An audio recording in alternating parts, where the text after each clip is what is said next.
Settle in. Get comfortable.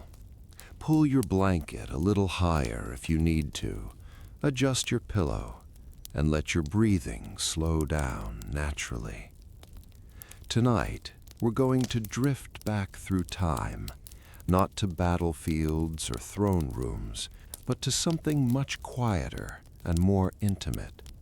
We're going to explore what people did when the sun went down, long before electric lights turned night into a slightly dimmed version of day. It's easy to forget, isn't it, just how dark the world used to be. These days, darkness is something we create deliberately. We close curtains, turn off screens, maybe use a sleep mask. We have to work at it. But for most of human history, night simply arrived, heavy and complete, like a blanket dropped over the entire world. And our ancestors had to figure out what to do with all those hours of darkness. Let's begin somewhere around 40,000 years ago, give or take a few millennia. Imagine you're part of a small group of humans living in what we now call Europe. You've spent your day doing the exhausting work of survival, gathering plants, tracking animals, preparing food, making tools, maintaining your shelter. And now the sun is setting. You don't have a clock, obviously. No one's going to announce that it's officially nighttime. But you can feel it. The light changes first, going golden, then orange, then that particular blue-gray that means you need to start preparing. Not because you have evening plans exactly, but because certain things need to happen before it gets fully dark. The fire becomes the center of everything. If your group has managed to keep a fire going from the previous night, someone needs to feed it carefully. If the fire has gone out, and this happens more often than anyone would like, someone needs to start a new one, which is time-consuming and frustrating work, even if you're skilled at it. Fire starting in the prehistoric world wasn't the quick flick of a lighter. It was friction and tinder and patience, and sometimes quite a bit of muttered prehistoric cursing, one imagines. Once the fire is going, people gather around it naturally, not just for light, though that's certainly part of it. The warmth matters, especially as temperatures drop with the sunset. And there's something else, something less tangible. The fire creates a circle of safety, a small bubble of human-controlled space in a world that belongs to other creatures once darkness falls. Because here's the thing about night in the prehistoric world. You weren't the apex predator anymore. During the day, humans were formidable. You had tools, cooperation, intelligence, and endurance. But at night, you lost most of your advantages. Your eyesight, which is excellent in daylight, becomes mediocre at best. You can't see details, can't track movement well, can't judge distances accurately. Meanwhile, the large carnivores who might consider you a potential meal have eyes specifically designed for nighttime hunting. So, night required a different strategy. You made yourself small. You stayed close to the fire. You kept within the circle of light and warmth and human presence. This is when talking happened. And we're not just talking about casual conversation, though there was certainly plenty of that. Night around the fire was when stories got told, when knowledge got passed down, when the community reinforced its bonds and shared identity. There's a beautiful theory, proposed by anthropologists who study modern hunter-gatherer societies, that storytelling around nighttime fires may have been crucial to human cognitive development. Think about it. During the day, everyone's busy, scattered, focused on individual tasks. But at night, you're all together, sitting still, with nothing much to do except talk and listen. The fire creates a kind of natural theater, faces lit from below, shadows dancing on the rock walls behind you, the darkness pressing in from all sides. It's the perfect setting for stories. What kind of stories? Well, probably the same kinds humans still tell. Stories about things that happened, the hunt from last week, the time someone's grandmother fought off a hyena, that weird thing we saw near the river. Stories about ancestors and spirits and why the world is the way it is. Stories designed to teach which plants will kill you, what to do if you encounter a bear, how to read the weather signs, and probably some stories that were just for entertainment, for making people laugh or gasp or feel the pleasant chill of controlled fear. Polly Wiesner, an anthropologist who studied the Juahansi people of the Kalahari, found that daytime conversations tended to be practical and sometimes critical, discussions about work, complaints about individuals, economic planning. But nighttime talk around the fire was different. It was more positive, more focused on stories, more concerned with relationships and social bonding. Night was when the community became itself. This pattern probably stretches back tens of thousands of years. So picture that scene again, the fire crackling, 20 or 30 people arranged around it in a rough circle, small children already asleep, curled up against parents or older siblings. Teenagers trying to look interested while secretly hoping to catch the eye of whoever they've got a crush on. Adults working on small tasks that don't require much light, sharpening a tool, softening a hide, weaving fibers together. Elders telling stories in voices that rise and fall like music. And at some point, people start drifting off to sleep. Here's where we need to talk about sleep itself, because your ancient ancestors didn't sleep the way you've been taught you're supposed to sleep. The modern ideal, 8 consecutive hours of uninterrupted sleep in a completely dark, quiet room would have seemed bizarre to them. For one thing, they didn't have completely dark, quiet rooms in most cases. Even in caves or constructed shelters, you'd have the fire providing light and sound, and you'd have 20 other people breathing, snoring, shifting, coughing, and occasionally getting up. And the sleep probably wasn't 8 consecutive hours. There's evidence, both from studying modern hunter-gatherers and from historical records, once writing comes into the picture, that humans naturally tend toward a different pattern. First sleep, lasting several hours after dark. Then a period of wakefulness in the middle of the night, maybe an hour or two. Then second sleep until dawn or thereabouts. That middle-of-the-night wakeful period is fascinating. In later historical periods, when we have written records, we know that people used this time for all sorts of things. Quiet conversation, prayer, sex, checking on livestock, visiting neighbors, thinking and reflection. Some scholars even believe certain religious practices were specifically timed for this interval between sleeps. Going back to our prehistoric ancestors, they probably used this time similarly. The fire would need tending. You didn't want it to go out, but you also didn't want it to consume all your fuel. Someone might get up to urinate, probably not going far from the sleeping area, because remember, there are large predators out there.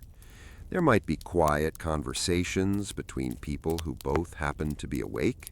Parents might check on children. Someone might just lie there, looking at the stars through the smoke hole, thinking whatever people think about at 3 in the morning. Then back to sleep as the fire burned lower. This wasn't considered insomnia or a sleep disorder. It was just how sleep worked. The idea that you should feel anxious if you wake up in the middle of the night, that you should try to force yourself back to sleep immediately, that waking means something is wrong, all of that comes much later, after artificial lighting changes the rhythms of human life. Now, not everyone slept at exactly the same time, and this was probably by design. In studied hunter-gatherer communities that still exist, there's a pattern of asynchronous sleep.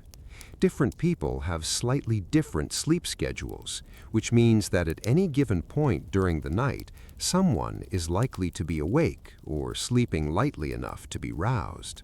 This is useful. That someone can watch for threats, predators, fires spreading beyond the fire pit, members of rival groups approaching. They can tend the fire. They can respond if a child cries or someone gets sick. It's a kind of collective vigilance that doesn't require anyone to stay up all night on guard duty. Instead, the overlapping sleep schedules of the group create a natural rotation of watchfulness. The light sleepers, the early-to-beds, the late risers, the middle-of-the-night wakers, all of them contribute to group safety just by following their natural sleep patterns. So, the night passes.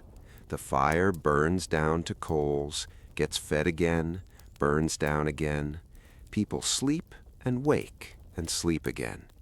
Children dream, adults shift and snore and occasionally murmur in their sleep. The darkness outside stays absolute, or nearly so. On clear nights, of course, there would be moonlight and starlight, and both would have been far more visible than they are to us now with our light-polluted skies. The moon would have been genuinely useful. A bright full moon would extend the usable hours of the day, making it possible to do certain tasks that required being able to see. And the stars would have been spectacular, a river of light across the sky, the Milky Way visible in all its glory. Did ancient humans watch the stars and wonder? Almost certainly. We know that by the time civilizations develop writing, they've already got sophisticated astronomical knowledge and mythology built around the heavens. That knowledge had to come from somewhere. It came from countless nights of observation, pattern recognition, and story-making. Someone noticed that certain stars moved in predictable ways. Someone else connected those movements to seasonal changes on Earth, when to expect the herds to migrate, when certain plants would fruit, when rivers would flood. The night sky was a clock and a calendar for people who had no other way to track long periods of time. But we're getting ahead of ourselves. Let's drift back to that small band of people around their fire. They're not mapping the heavens in any systematic way. They're just living through another night, doing what humans do, staying warm, staying safe, maintaining the social bonds that make group survival possible, passing time in the dark hours before sleep reclaims them. As the night moves toward dawn, the quality of sleep changes. People sleep more lightly in those last hours, perhaps an evolutionary adaptation to be ready for the new day. The fire is at its lowest now, just coals unless someone has recently fed it. The air is coldest just before sunrise. And then light begins to creep back into the world. Not all at once, it's a gradual thing. The black sky turning to deep blue, then lighter blue, the stars fading one by one. The first birds start calling. The world shifts from the domain of night hunters to day creatures. People begin to wake, not because an alarm has sounded, but because light itself is a signal. Bodies respond to it, even through closed eyelids. Circadian rhythms that evolved over millions of years do what they're designed to do. They wake you when the sun rises. Someone revives the fire, adding fuel until it flames properly again. Someone else stretches, yawns, stands up stiffly. Children wake, cranky or cheerful, depending on their personalities and how well they slept. The business of the day begins to organize itself. Another night has passed. Countless nights like it stretched behind into the past, and countless more will follow into the future. Each one basically the same, and each one slightly different because humans are involved, and humans are reliably unpredictable. Let's drift forward in time now, skipping ahead quite a bit, to a period when humans have developed agriculture. This changes things significantly. We're looking now at communities around 7,000 or 8,000 years ago in various parts of the world where agriculture emerged independently. These aren't small nomadic bands anymore. These are settled villages with constructed houses, stored grain, domesticated animals, and all the social complexity that comes with staying in one place and owning things worth stealing. Night in a farming village has some similarities to night in a hunter-gatherer camp, but also some crucial differences. The fire is still central, but now there are multiple fires, one in each household structure. Families sleep in their own spaces, more or less, though privacy, as we understand it, still doesn't really exist. The walls are thin, often made of mud brick or wattle and daub. You can hear your neighbors' conversations, their arguments, their intimate moments, their crying children. The work of the night begins earlier in some ways. As the sun sets, there's still work to be done. Animals need to be secured for the night. Tools need to be brought inside or protected from dew and potential thieves. Food needs to be prepared and consumed. Ah, yes, thieves. That's new, or at least more prominent than it was. When you're nomadic and own very little, there's not much to steal. But settled farmers have stored grain, seed stock, valuable tools, animals penned up conveniently in one place. Other humans become a threat in a different way than they were before. So, nighttime security becomes important. Doors get barred, dogs, now domesticated and living alongside humans, become useful as alarm systems. They'll bark if strangers approach, giving the household time to wake and respond. Some villages might post actual guards at night, people who take turns staying awake and watching. Despite these precautions, night is still when bad things often happen. Raids from rival communities tend to come at night. Theft happens in darkness. If someone intends violence, they'll often wait for night to conceal their movements. But mostly, night is still just night, the hours when you're not working in the fields. Evening meals become an important social time. Families gather to eat together, sitting around the hearth in the center of the home. The food is simple by our standards: grain porridge, bread, if they've figured out how to bake it, vegetables, occasionally meat. They eat directly from common pots in many cases, using their hands or simple utensils. After eating, there's time for small tasks. Women might grind grain for the next day, using stones that make a rhythmic, almost musical scraping sound. Men might work on tools or repairs that don't require good light. Children might play quiet games or be put to sleep with stories and songs. The songs are worth thinking about. Music is ancient, far older than agriculture, but settled life might have changed it somewhat. Instruments become more elaborate when you don't have to carry them everywhere.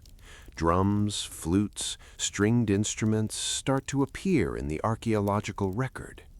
Some of them were surely played at night, adding another layer to the soundscape of village evenings. People sing, too, of course. Work songs, religious songs, lullabies, songs that tell stories or preserve history.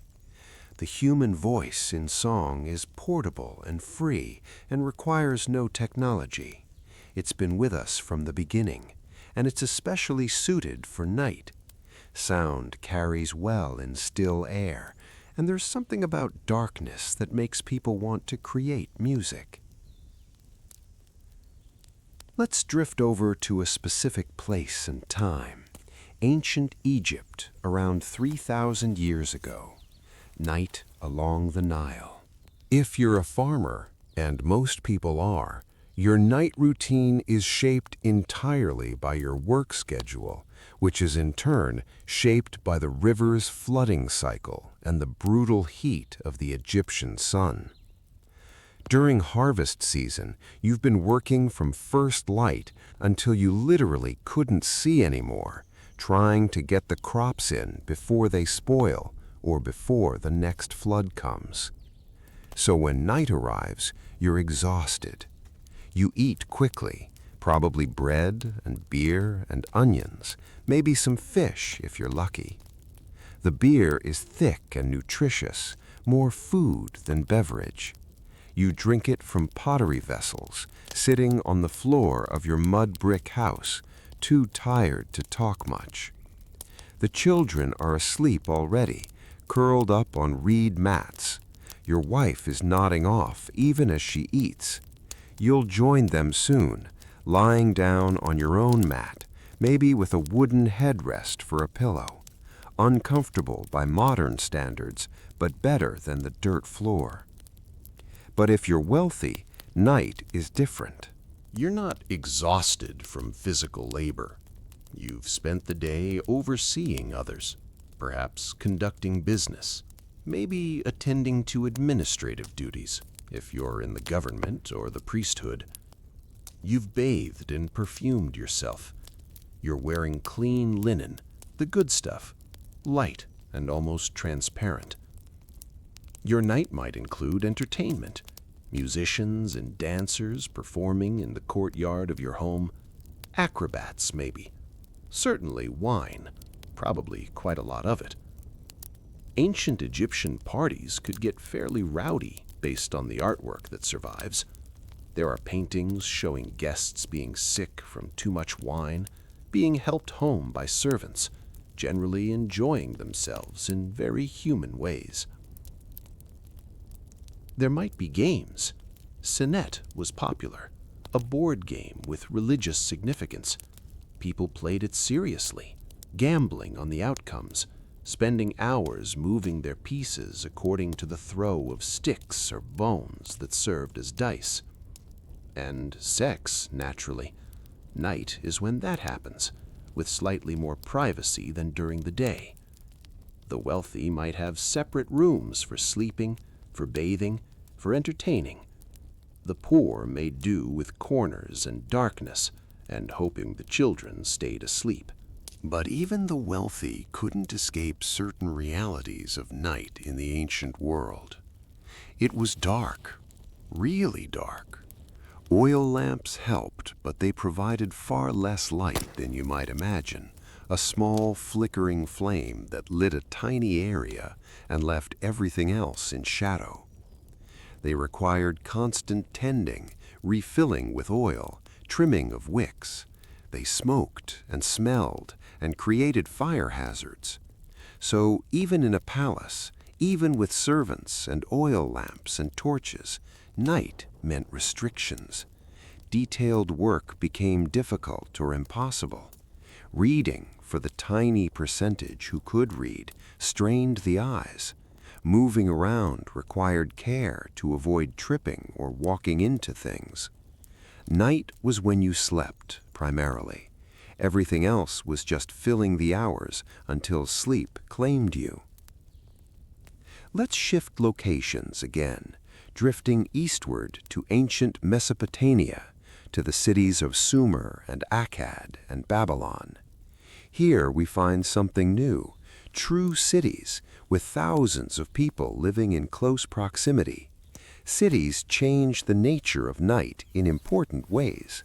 For one thing, cities have infrastructure. Streets, though they're not paved in the early periods. Walls surrounding the city for defense. Gates that close at nightfall. Night watchmen who patrol, looking for fires and criminals and threats. Cities require organization and rules and people whose job it is to enforce those rules, even at night. The gates closing at sunset is significant. If you're outside when the gates close, you're spending the night outside. No exceptions, or at least very few. This is for security. You can't defend a city if people are constantly coming and going through the gates. So the city seals itself at night, becoming an island of human habitation in the darkness. Inside those walls, life continues in ways that would have been impossible in smaller communities. There are taverns, for instance, establishments where you can buy beer and food, where people gather in the evenings. The tavern keeper is often a woman. This is a documented fact from Mesopotamian records. She brews the beer, serves the customers, keeps order in her establishment, and probably knows everyone's business, because taverns are where people talk. People come to taverns to drink, obviously, but also to socialize, to conduct business, to hear news and gossip. The Code of Hammurabi, that famous law code from Babylon, actually includes regulations about taverns, what prices tavern keepers can charge, what happens if someone commits a crime in a tavern, what to do about tavern keepers who water down the beer. So on any given night in ancient Babylon, you might find clusters of people in various taverns drinking beer that's been strained through reed straws to filter out the barley mash, talking about their days, their problems, their plans. The oil lamps flicker. Someone laughs too loudly. Someone else starts an argument about politics or religion or whose turn it is to buy the next round. It's all very recognizably human. Meanwhile, elsewhere in the city, priests are working through the night in the temples. Religious observances in Mesopotamia are complex and continuous. The gods require constant attention, offerings of food and drink, incantations, rituals performed at specific times. Some of these times are at night. The priests live in the temple complexes, which are like small cities within the city. They have schedules and duties that cycle through day and night. Someone has to wake for the midnight offerings. Someone has to maintain the eternal flames. Someone has to watch for omens, astronomical events, unusual animal behavior, strange weather. The watching for omens is particularly important at night, because that's when the stars are visible, and the stars are writing from the gods. Mesopotamian astronomy and astrology, not separate disciplines for them, become incredibly sophisticated. They track planetary movements, predict eclipses, correlate celestial events with earthly happenings. This requires night after night of careful observation and record-keeping, priests standing on temple roofs, watching the sky, noting what they see, comparing it to records that stretch back generations. Over centuries, this accumulates into genuine astronomical knowledge, the foundation for much of what later cultures will understand about the heavens. But let's come back down from the temple roofs to the ordinary streets. Most people are asleep by now, or trying to be. The houses are dark except for the faint glow of banked fires and the occasional oil lamp burning low. The streets are quiet except for the night watch making their rounds, their footsteps echoing off the mud brick walls. And yet the city is never truly silent. Dogs bark, babies cry, someone snores loudly enough to be heard through the walls. A couple argues in harsh whispers. A night bird calls. The wind picks up, making cloth awnings flap and loose objects rattle. In the poorer quarters, people sleep on their roofs when the weather's hot. It's cooler up there, and you can catch any breeze that might be moving. In the winter, everyone huddles inside around the fires, layered in whatever textiles they own, trying to stay warm. The very poorest might not have secure housing at all. They sleep in doorways, in alleys, in the spaces between buildings. For them, night is dangerous in a different way. They're exposed to weather, to violence, to being moved along by authorities who don't want them visible. Their experience of night in the city is harsher, more precarious. But dawn will come for everyone equally, rich and poor, slave and free. The sun does not discriminate. The gates will open, the city will wake and resume its daily chaos, and another night will have passed, one of thousands upon thousands, each one both ordinary and unique. Let's drift forward a bit more to classical Greece and Rome, because night in these cultures takes on yet more complexity. We'll start with Greece, Athens specifically, during its golden age around 2,400 years ago. If you're a citizen, and remember, most people living in Athens aren't citizens, your evening might begin with a symposium. This is a drinking party, but it's also a social institution with rules and rituals. It happens after dinner in the andron, the men's room of the house. Women, at least respectable women, don't attend symposia. They're in other parts of the house, managing the household, tending to children, doing their own socializing with other women. The separation of men's and women's spheres is strict in classical Athens, stricter than in many other ancient cultures. But in the andron, men recline on couches, drink wine mixed with water. Drinking it unmixed is considered barbaric, and talk, philosophy, politics, poetry. They might play kotabos, a game that involves flinging wine dregs at a target. They might listen to music performed by hired entertainers. They might discuss the nature of love, or justice, or beauty, conversations that sometimes get written down and become foundational texts of Western philosophy.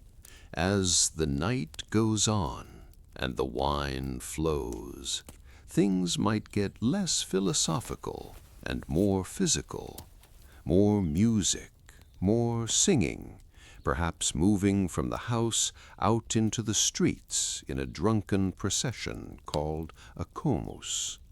Young men, drunk and loud, making their way through the city, banging on doors, singing, possibly causing trouble.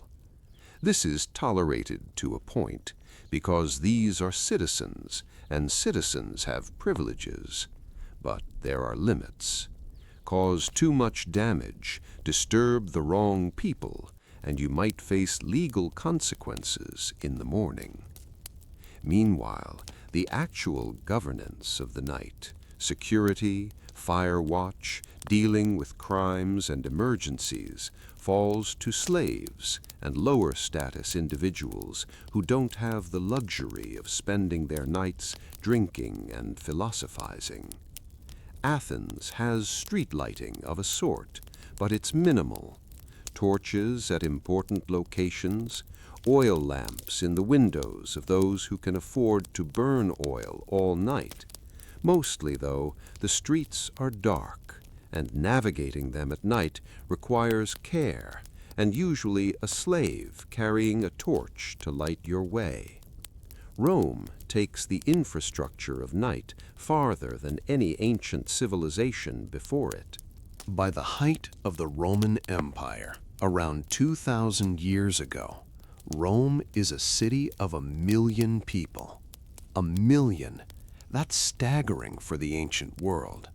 And all those people need feeding, housing, entertainment, security. The night streets of Rome are chaotic. Because the streets are narrow and crowded, heavy wagons and carts are banned during the day, so all deliveries happen at night. All night long, wagons rumble through the streets, bringing in food, building materials, goods from across the empire. The noise is tremendous. The wheels on cobblestones, the drivers shouting, the animals, oxen and mules adding their own sounds. If you're trying to sleep in Rome, in one of the multi-story apartment buildings called insulae, where most Romans live, you're trying to sleep through the sound of constant traffic right below your window. The poet Juvenal complained bitterly about this. "It's impossible to sleep in Rome," he wrote. "The wagons thundering through the narrow streets, the shouting of the drivers when their animals get stuck, it's enough to wake the dead." He wasn't wrong. Add to this the sound of taverns and bars. Romans called them thermopolia and popine, which stay open late, serving wine and hot food to customers who spill out into the streets. Add the sounds of workshops, bakers starting their work in the middle of the night so bread will be fresh in the morning, metal workers whose forges burn through the dark hours. Add the sounds of crime. Rome at night is dangerous if you're not careful. Muggers and cutpurses work the dark streets. Drunks stumble around looking for trouble.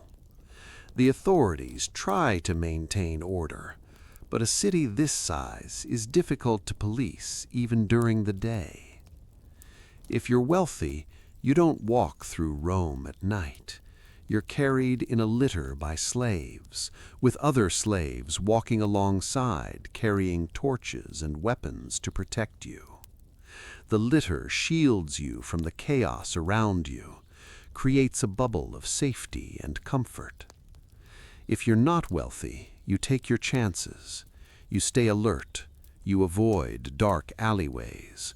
You travel in groups when possible. You might carry a weapon, though that's technically illegal for ordinary citizens. You accept that night in the city carries risks. But Rome at night also offers pleasures unavailable in smaller communities. The baths, for instance, stay open into the evening. Going to the baths is a social activity, a place to exercise, bathe, get massaged, conduct business, meet friends. Some baths have facilities for nighttime use, lit by hundreds of oil lamps, heated by elaborate furnace systems that keep the water hot and the rooms warm. There are theaters and amphitheaters, though performances usually happen during the day. But there are other forms of entertainment at night: gambling dens, brothels, private parties among the wealthy that rival anything Athens offered.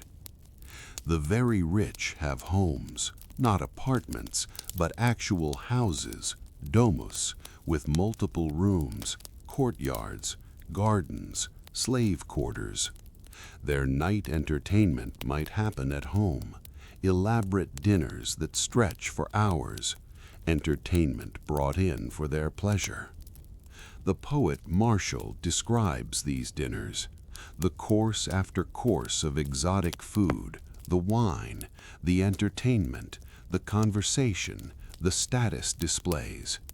Sometimes the entertainment includes things we'd find disturbing, slaves being punished for small errors, forced to perform humiliating tasks. The casual cruelty of Roman slavery is on full display at these events. But let's drift away from the disturbing parts and toward something quieter. There are people in Rome whose nights are devoted to study and contemplation, scholars working by lamplight, reading scrolls, making notes, thinking through problems of philosophy or history or natural science. The library at Alexandria, in Egypt, but very much part of the Roman world, operates day and night, serving scholars who come from across the empire to access its vast collection. These are the people who preserve knowledge and create new knowledge. They connect the wisdom of the past with the needs of the present. They work through the night, not because they have to, but because they are curious. They want to understand the world around them. Their small studies are filled with the gentle glow of oil lamps. Inside these quiet rooms, there are books, scrolls, and careful thoughts. The darkness of the night surrounds them, yet their lamps create small islands of light. And they remind us of something important. Even in ancient times, people were trying to understand the world. They had no electric lights, they had no computers, they had none of the modern tools we use today. But they still asked questions. They still searched for answers. They still tried to make sense of the world around them. And they hoped that their work would be useful to the people who came after them. Now, on this quiet thought, let us pause. Imagine the soft light of a lamp falling across ancient scrolls. Imagine the distant sound of Roman wagon wheels slowly fading into the night. The world becomes quieter, the streets become darker, and the night continues. There are still many nights for us to explore. The quiet nights of medieval villages, the busy nights of merchants, the restless nights of revolution, the exciting nights of invention, the joyful nights of celebration, and the long, peaceful nights of ordinary people simply trying to rest. So, rest easy. Let the night become quiet around you. We will continue this journey another time. Welcome back. I hope you're comfortable, settled in wherever you are, ready to drift through more centuries of darkness and firelight. We left off in ancient Rome, with its noisy streets and elaborate dinners, its scholars bent over scrolls in pools of lamplight. Now let's move forward through time, watching as empires fall and new societies emerge from the rubble, each one finding its own way through the dark hours. We're heading into what historians call the medieval period, though we should remember that's a European term for a European experience. While Europe was fragmenting after Rome's collapse, other parts of the world were flourishing, building, thinking, creating. We'll visit some of those places too. But let's start in Europe, around 1200 years ago, in a small village somewhere in what we'd now call France or England or Germany. The Roman infrastructure is mostly gone. The roads are deteriorating, the cities have shrunk or been abandoned. Most people live in small agricultural communities, much like their ancestors did thousands of years before Rome even existed. In some ways, night has gotten simpler, or perhaps more accurately, it's returned to older patterns. You live in a small house, probably just one room for your entire family. The walls are wattle and daub, woven sticks covered with mud and straw. The roof is thatch. There's a fire pit in the center of the room, smoke drifting up toward a hole in the roof, though a lot of the smoke just lingers inside, making your eyes water and your throat itch. Your furniture is minimal, perhaps a rough table, some stools, maybe a chest for storing your few valuable possessions. You sleep on straw mattresses on the floor or on platforms built against the walls. In winter, you might share your house with your animals, a cow, a pig, some chickens. Their body heat helps keep everyone warm, though the smell is considerable. As night falls, you finish your work. You've been in the fields all day, or tending animals, or working at whatever craft supplements your farming, spinning wool, making tools, preparing food. You're tired in that deep, physical way that comes from manual labor. Supper is simple: bread if you have flour, pottage, a thick vegetable stew that's been simmering over the fire all day, with whatever you could add to it: beans, onions, cabbage, maybe a bit of salted meat if you're lucky. You eat from wooden bowls, using bread to soak up the liquid. The Lord who owns the land you farm, because you don't own land, you're a peasant, you work the land in exchange for protection and the right to keep some of what you grow, that Lord is eating much better tonight. Meat, probably multiple kinds. White bread, not the dark, heavy stuff you eat. Wine instead of ale. But you try not to think about that too much. After supper, you tend to small tasks by firelight. Mending clothes, because clothing is expensive and you can't afford to let it fall apart. Sharpening tools for tomorrow. Telling the children stories. Teaching them prayers. Preparing them for sleep. The church looms large over your life, and that includes your nights. You're supposed to say prayers at specific times, vespers in the evening, compline before bed. You probably don't know Latin, so you're reciting prayers you've memorized, phonetically, words whose meaning you understand only vaguely, but you say them faithfully because not saying them might endanger your immortal soul. And you believe in that soul, in heaven and hell, in saints and demons, and the very real presence of the supernatural in your daily life. Night is when the boundary between the natural and supernatural world grows thin. Night is when demons might be abroad, when the dead might walk, when fairies, not the cute Victorian kind, but the dangerous, unpredictable beings of folklore, might steal children or lead travelers astray. So you protect yourself. A cross above the door, prayers said correctly, herbs with protective properties hung in rafters. You don't go out at night unless you absolutely must, and if you must, you make the sign of the cross and hurry through the darkness, acutely aware of every sound and shadow. Inside, by the fire, you're safer. The family settles down as the fire burns lower. The children drop off first, exhausted from their own work. Even small children work in medieval peasant families. You and your spouse stay up a bit longer, talking quietly, enjoying the brief respite before sleep. And then sleep comes, in those segmented patterns we talked about earlier. First sleep, then a period of wakefulness in the middle of the night. During that wakeful time, you might talk with your spouse, pray, think about the next day's work, listen to the sounds of the night outside, wind in the thatch, animals moving about, the distant bark of a dog.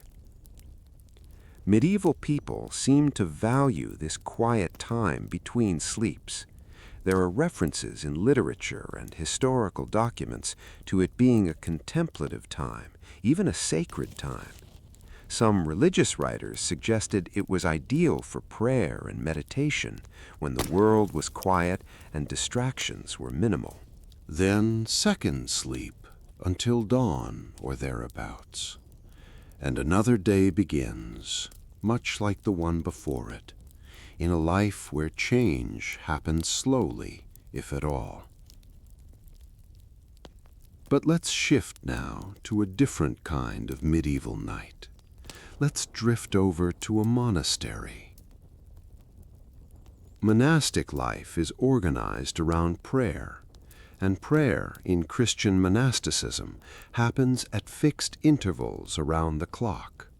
The divine office, it's called, a schedule of services that sanctifies every part of the day and night. If you're a monk or nun in a medieval monastery, your night is constantly interrupted by prayer. Compline happens before bed, usually around 7 or 8 in the evening. This is the final prayer service of the day, asking for God's protection through the night. After Compline, you're supposed to maintain silence, the great silence that lasts until morning. Then you go to bed in the dormitory, a long room with rows of simple beds, or sometimes just straw mattresses on the floor. You sleep in your habit or in a simple shift. The dormitory is cold. Medieval monasteries are always cold, their stone walls holding in the chill. But you don't sleep through the night. Oh no.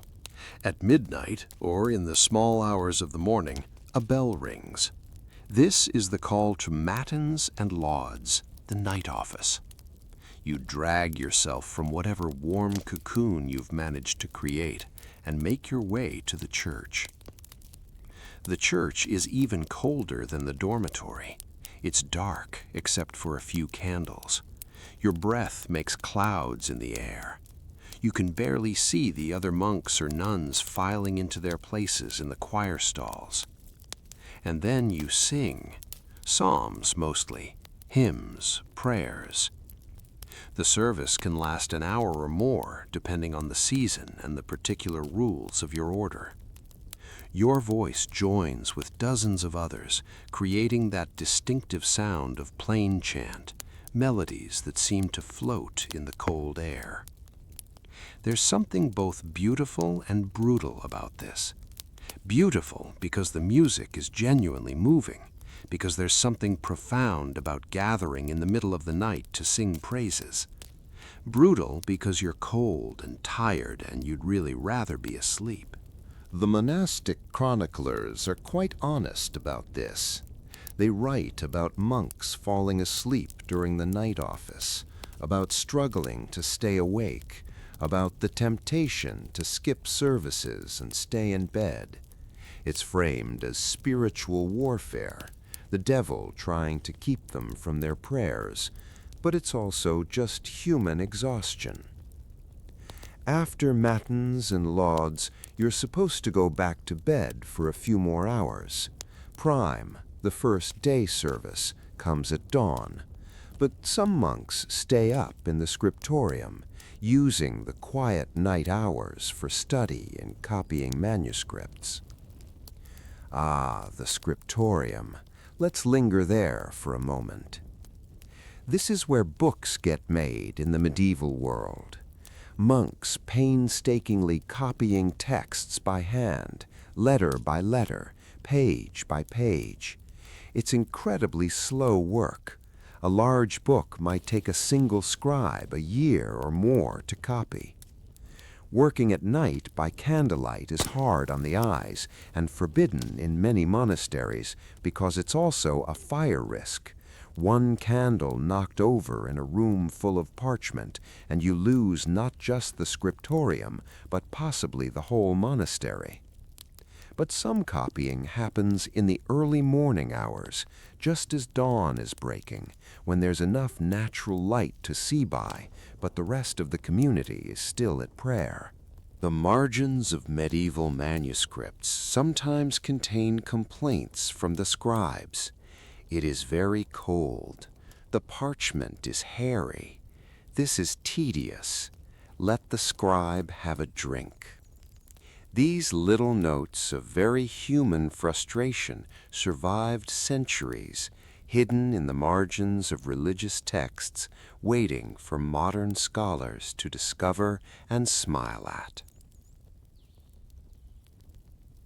Now let's leave the monastery and travel east and south to the medieval Islamic world. Here, night takes on different patterns, shaped by different religious practices and cultural norms. In a city like Baghdad or Damascus or Cordoba, great centers of learning and culture during this period, the night is surprisingly active, in many ways more active than in medieval European cities. Part of this is religious. The 5 daily prayers of Islam include 2 that happen at the margins of darkness, Maghrib just after sunset and Isha later in the evening. The call to prayer echoes across the city as darkness falls, a reminder to the faithful to stop what they're doing and pray.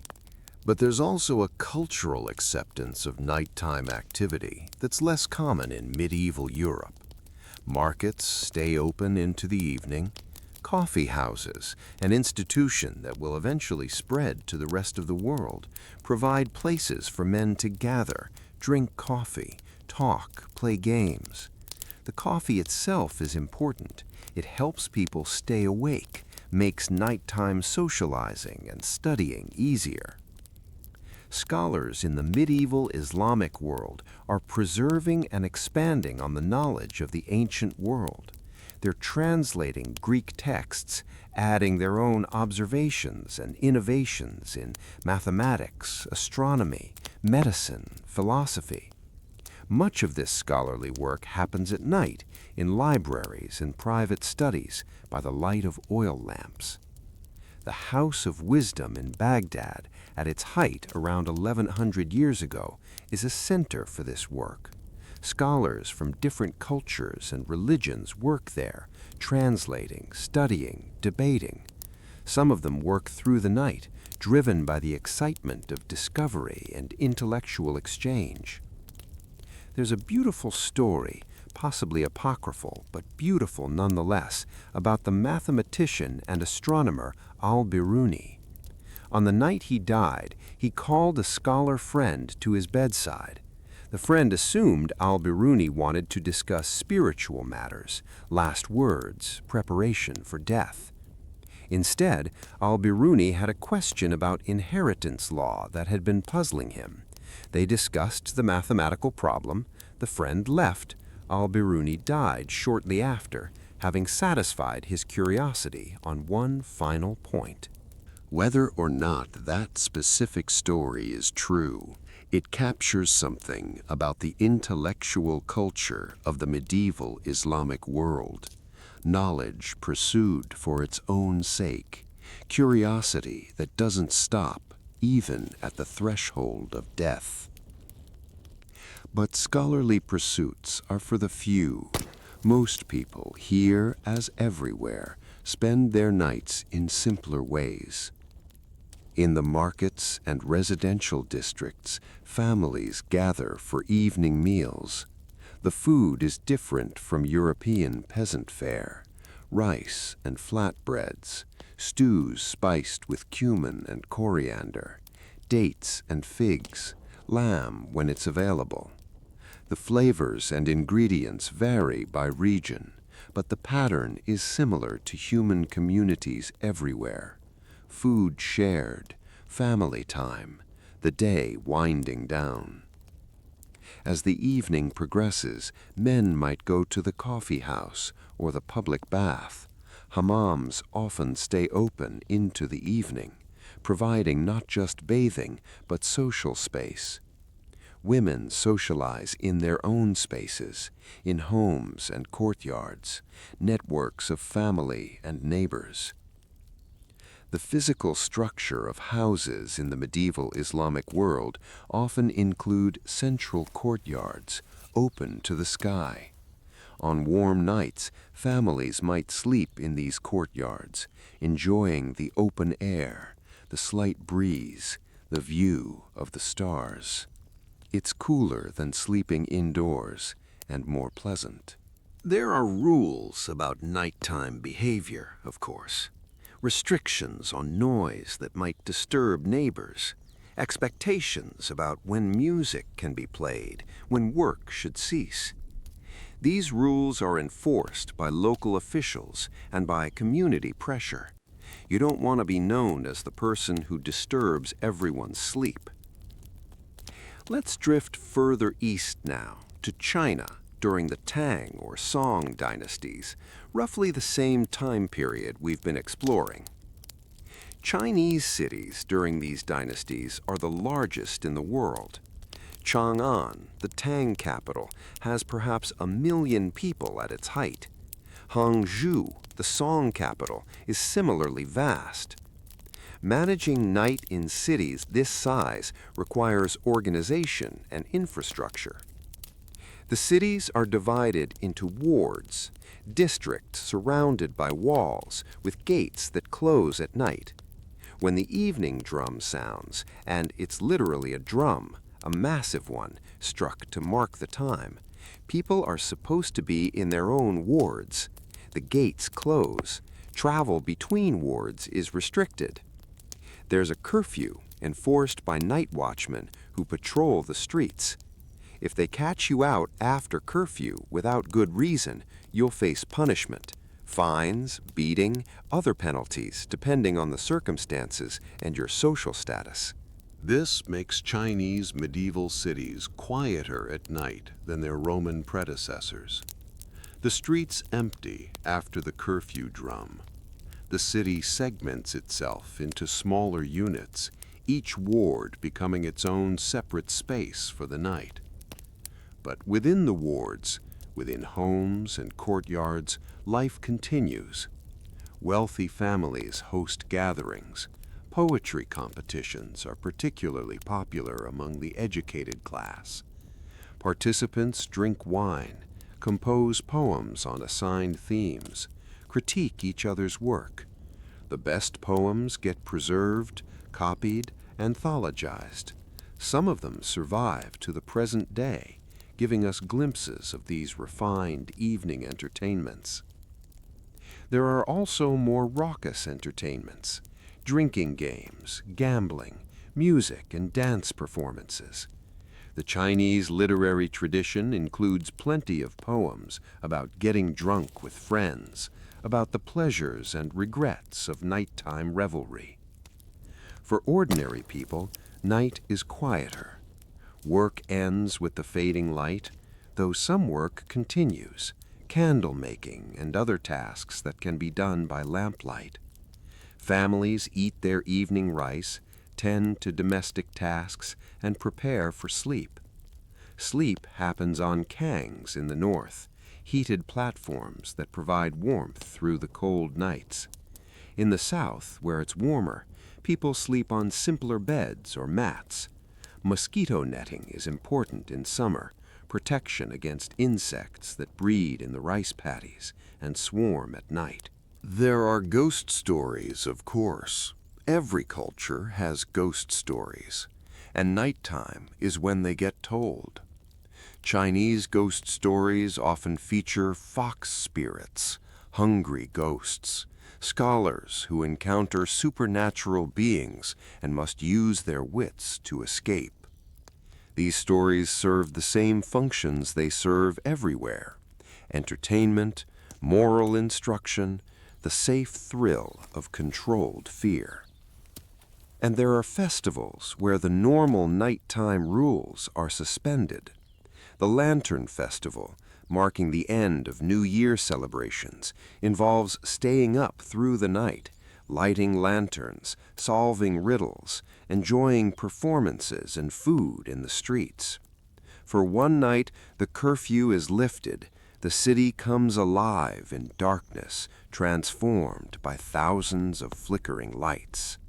Let's come back westward now, to medieval Europe, but later in the period. We're in a city, maybe London or Paris, around 600 or 700 years ago. Cities have grown again. They're not as large as Rome was, not yet, but they're substantial, and they're struggling with the same nighttime issues that all cities face: crime, fire, waste, noise. The streets are dark and dangerous. There's no organized street lighting. If you need to go out at night, you bring your own light, a torch or a lantern, or you hire a link boy, a person whose job is to carry a torch and guide you through the streets. The streets themselves are narrow and filthy. Chamber pots get emptied out windows. You're supposed to shout a warning first, but not everyone bothers. Waste of all kinds accumulates in the streets, creating both smell and hazard. In the dark, you can't see what you're stepping in. You just have to accept that your shoes and the hem of your clothing will be filthy. Crime is common enough to be a real concern. Cut purses and thieves work the dark streets. Drunks stumble out of taverns looking for trouble. There are occasional murders, bodies found in alleys in the morning. The city authorities try to maintain order. There are night watches, groups of citizens required to take turns patrolling their neighborhoods, looking for fires and criminals. The effectiveness varies wildly, depending on who's on duty and how seriously they take the job. Some cities implement regulations requiring households to keep lights burning at their doors or windows at night, providing minimal street lighting. Compliance is mixed. Oil costs money. Why should you spend your money lighting the street for everyone else's benefit? There are also regulations about fire. No working with open flames after curfew in certain trades. No candles left burning unattended. These rules exist because fire is a constant, terrifying threat. Houses are built of wood and thatch, packed close together. One fire can take out entire neighborhoods. Everyone knows this. Everyone's seen it happen. So night brings not just darkness, but anxiety, the fear of fire, of crime, of sickness. Plague and other diseases sweep through crowded medieval cities with devastating regularity, and people believe night air carries contagion. The wealthy protect themselves through distance and barriers. Their houses are built of stone, set back from the street behind walls. They have servants to do any nighttime errands, to light their homes, to stand watch. They can afford to burn candles and oil lavishly, turning night into something closer to day, at least within their own walls. They also have entertainment that echoes what we saw in the ancient world. Feasts that stretch late into the night, with course after course of elaborate food. Entertainment, musicians, jugglers, storytellers, dancing, flirting, drinking. Medieval feasts could get extremely elaborate, multiple courses, each one announced with ceremony, subtleties, decorative food sculptures that were more art than sustenance, entertainment between courses to give the kitchen time to prepare the next round. These feasts served social and political purposes. They displayed wealth and status. They created and reinforced alliances. They provided settings for negotiation and deal-making. But they were also genuinely festive, people enjoying themselves, the wine flowing freely, laughter and music filling the hall. As the night grew late, some guests would be too drunk to make it home. They'd sleep wherever they could find space, on benches, on the floor, in corners. Servants would step over them in the morning, getting the hall ready for the new day. But let's leave the feast and drift to quieter spaces, a monastery, a scholar's study, a merchant's counting house. Merchants are starting to accumulate wealth and power in late medieval cities. Trade is expanding. Banking is developing. The commercial revolution is beginning to transform European economy and society. And some of that work happens at night. A merchant might spend his evening going over accounts by candlelight, tracking what's been bought and sold, what profits have been made, what debts are owed. These are the origins of modern accounting, developed by merchants trying to make sense of increasingly complex commercial operations. Letters need to be written to business partners in other cities, other countries. Contracts need to be reviewed. Decisions need to be made about what to buy, what to sell, when to ship goods, which routes to use. It's tedious work, requiring concentration and detail orientation. The candlelight flickers, the numbers blur, the merchant's eyes grow tired. But the work has to be done, and nighttime is when there's finally quiet enough to focus. His wife, meanwhile, might be managing the household accounts. Women in merchant families often handled significant business responsibilities. They kept the household running, managed servants, handled domestic finances, and sometimes participated directly in the family business. She's doing her accounting too, by her own candle. How much was spent on food this week, on firewood, on fabric for new clothes? Are the servants stealing? They're almost certainly stealing a little, everyone does. But how much is acceptable, and how much requires confrontation? These are the practical realities of night in the late medieval world. Yes, there are feast halls and adventures and dangers, but there's also account keeping and laundry planning and all the mundane details that make life work. As midnight approaches, though most people don't have clocks and are judging time by feel and experience, the city grows quieter. Even the taverns are closing, or at least supposed to be. The watch make their rounds, calling out the hours, assuring people that all is well, or at least that all is as well as can be expected.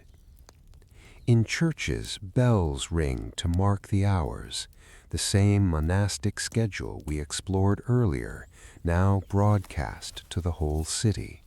The bells serve multiple purposes, calling the faithful to prayer, marking time, providing rhythm to the night. Some people actually do wake and pray when they hear the bells. Pious lay people trying to follow a quasi-monastic schedule in their own homes. Most people just roll over and go back to sleep, incorporating the sound into their dreams.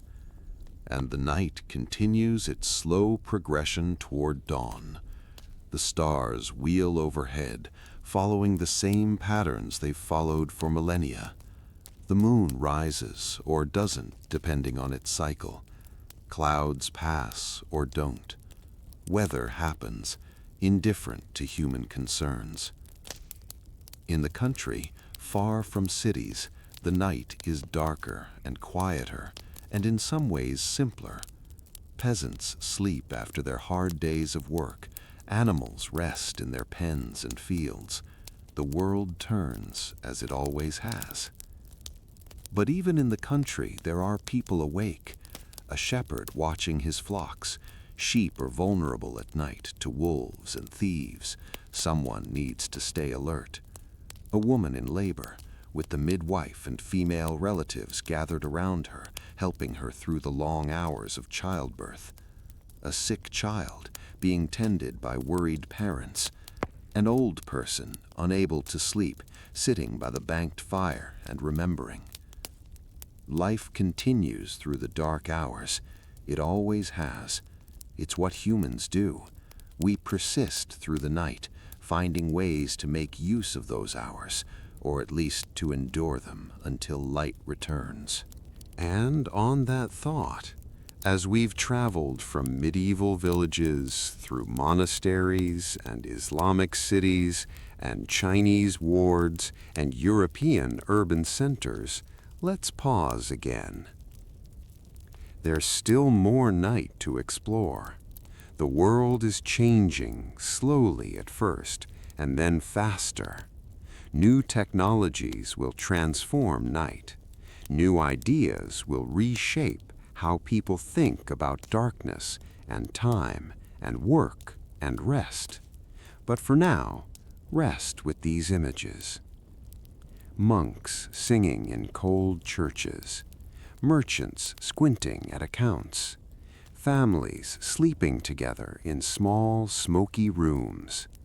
The eternal rhythm of waking and sleeping, working and resting, fear and comfort, darkness and the promise of dawn. Let yourself drift. We'll continue this journey soon. Welcome back to the darkness. I hope you're feeling relaxed, your mind ready to wander through a few more centuries of nighttime human experience. We've traveled from prehistoric fires to medieval cities, watching as night remained stubbornly dark and mysterious despite humanity's best efforts to understand and control it. Now we're moving into a period of change when those efforts start to bear fruit in new and sometimes unexpected ways.